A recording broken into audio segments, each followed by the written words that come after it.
나눔가족 여러분 반갑습니다.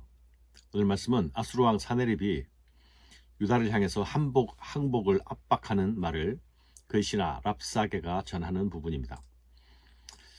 사네립은 랍사게와 몇몇 신하들을 대군을 거느리고 예루살렘으로 향하게 했습니다. 아수르 왕은 히스기야에게 바친 조공에 만족하지 않았음을 알 수 있습니다. 히스기야가 이전부터 반아수르 정책을 펼쳤기 때문에 히스기야의 진심을 믿지 못했을 것입니다. 랍사게는 사네립이 전한 말을 가지고 와서 히스기야 왕에게 직접 투항을 요구하려 합니다. 그러나 히스기야는 직접 부름에 응하지 않습니다. 대신 왕국의 책임자들 몇몇 사람이 왕을 대신하여 그에게 나아갑니다. 이는 히스기야가 아수르의 요구에 순순히 응하지 않겠다는 것을 드러내는 부분이죠. 이 만남의 형식은 외교적인 협상이었지만 사실은 항복을 강요하는 자리이죠. 장소는 예루살렘 성전 밖에 있는 기온샘 근처입니다. 이때를 기록한 아수르 사네립의 실록에 의하면 예루살렘과 히스기야는 새 장에 갇힌 새로 비유되고 있습니다. 나는 그를 왕의 도성 예루살렘 안에 새 장의 새처럼 가두었다. 그런데 재미있는 것은 그 뒤에 나타나는 예루살렘이 정복되었다는 기사는 없습니다. 그가 정복을 이루지 못했기 때문이죠. 랍사게는 히스기야에게 전하라 라고 말하면서 조롱의 말을 퍼붓습니다. 대왕 아수르의 왕의 말씀이라 네가 의뢰하는 이 의뢰가 무엇이냐. 그는 그의 말에서 의뢰라는 단어를 사용하는데 무려 8차례나 이 단어를 반복해서 사용합니다. 그런데 히스기야는 여호와를 의뢰하는 사람이었죠. 그런데 지금 적들로부터 네가 의뢰하는 것이 무엇이냐라는 조롱을 받고 있습니다. 아수르 왕의 입장에서 보면 자신 앞에서 다른 무언가를 의뢰한다는 것 아주 가소롭게 보였을 것입니다. 네가 이제 누구를 의뢰하고 나를 반역하였느냐. 랍사게는 나름대로 근거를 조목조목 대면서 말합니다. 첫째로 외교적으로 애굽은 의지할 대상이 못 된다고 말합니다. 애굽은 상한 갈대 지팡이처럼 믿을 수 없는 나라라고 말합니다. 사람이 만일 애굽을 의뢰하면 애굽이 그 사람의 손을 찌르게 될 것이라고 말합니다. 둘째로 종교적으로 여호와를 의뢰하는 일도 쓸데없는 일이라 말합니다. 그 이유는 히스기야가 산당의 제단들을 제거하고 오직 예루살렘의 제단만 에서만 예배하라고 함으로써 여호와의 진노를 사게 되었다는 것입니다. 적국이 이스라엘의 예배개혁, 유다 왕국의 예배개혁에 대한 사실을 알고 있다는 사실이 놀랍지요. 그러나 산당 제거와 예루살렘 예배는 그의 판단과는 달리 여호와께서 기뻐하시는 일이었음을 그는 모르고 있었습니다. 자신들이 섬기는 우상숭배, 자신들이 알고 있는 그 거짓 신들의 근거한 신에 대한 인식, 그것이 바로 이런 터무니없는 주장을 하게 한 것이죠.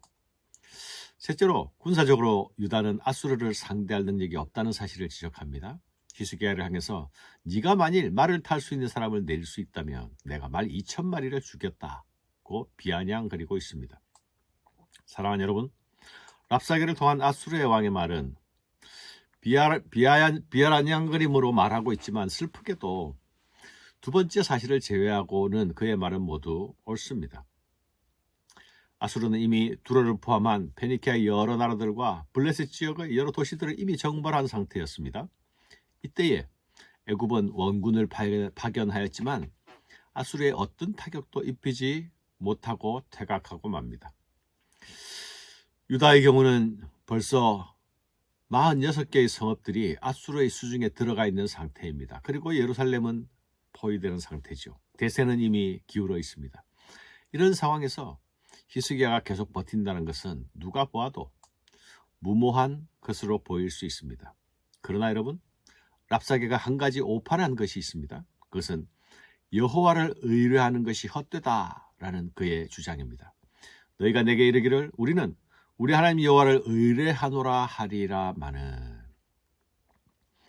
그의 생각과 달리 여호와를 의뢰하는 일은 애굽에 의지하는 일 또는 군사를 의지하는 일과는 다른 차원의 일입니다. 그과는 비교할 수 없는 큰 일입니다. 그는 산당을 혁파한 히스기야 종교개혁이 하나님을 기쁘시게 한 힘을 알지 못하고 있지 않습니까? 유다 안에서 일어나고 있는 일에 대한 정보는 있었지만 여호와 하나님이 진정 누구신지에 대해서는 그는 무지하지 않았습니까? 그가 가진 판단들 중에 많은 것이 사실에 근거한 옳은 말이었지만 단 한 가지, 여호와 하나님을 의뢰하는 것이 부질없는 것이라는 그의 판단은 잘못된 것이었습니다.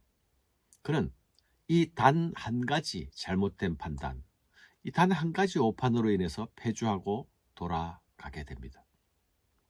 사랑하는 여러분, 랍사가의 주장은 스스로 확신에 찬 논리를 가지고 있었죠.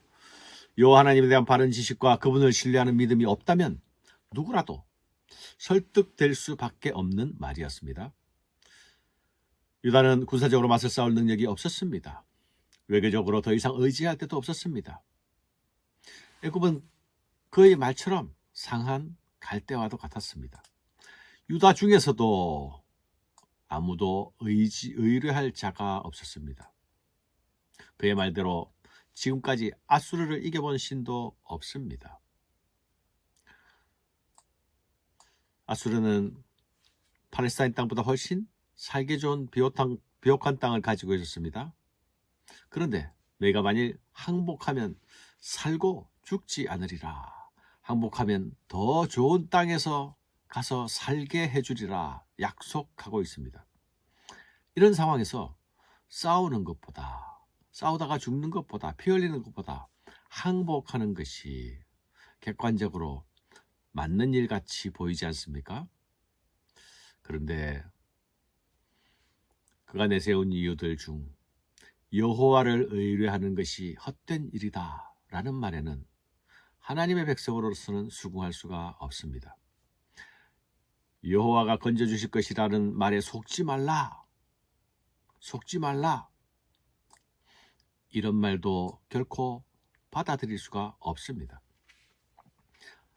랍사게는 예루살렘 모든 사람들이 자신의 말을 듣고 동요되기를 바랬죠. 그래서 일부러 히브리 말로 하고 있습니다. 그러지 말라는 요청에도 불구하고 계속 의도적으로 히브리 말로 합니다. 백성들의 동요를 기대하는 심리전이었을 것입니다. 그는 목소리를 점점 높여 크게 말합니다. 그리고 그의 발에는 도발의 강도가 점점 세어집니다. 너희는 히스기야에 속지 말라.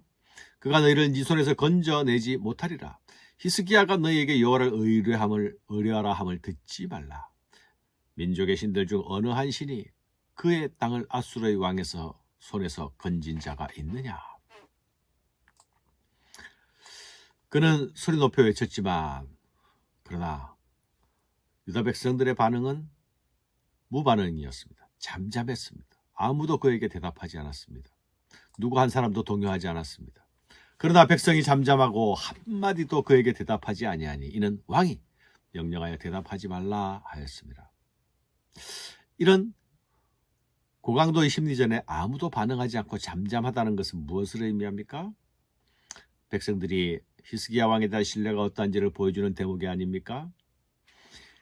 히스기야 왕의 종교개혁은 확실히 힘이 있었던 것 같습니다. 외부의 적이 공동체를 흔들며 공격해 올 때에 그때에는 비로소 그 공동체가 얼마나 실속 있고 실력 있는 공동체인지 드러나는 법입니다. 아무런 희망이 보이지 않는 상황 속에 유다 백성들은 왕의 명령에 잠잠히 순종하고 있습니다. 이 모습은 이스라엘의 진정한 왕이신 여호와 하나님 앞에서의 하나님의 백성들의 모습이어야 할 것입니다. 사랑하는 여러분, 우리는 지금도 여전히 사내립의 경고와 항복의 요구 앞에 살고 있는 사람들입니다. 세상은 우리를 향해 사실과 현실과 객관적 증거들을 들이밀며 우리의 항복을 요구하고 있습니다. 우리는 이런 현실적이고 객관적인 증거들, 그것들 앞에서 얼마나 자주 항복하고 무너집니까? 투항해야 할 수많은 타당한 이유들 중에서도 하나님을 의뢰하는 단 한 길, 그 길이 여전히 우리의 선택이 될 수 있습니까? 오직 그 길만이 우리의 살 길임을 기억해야 하겠습니다. 감사합니다.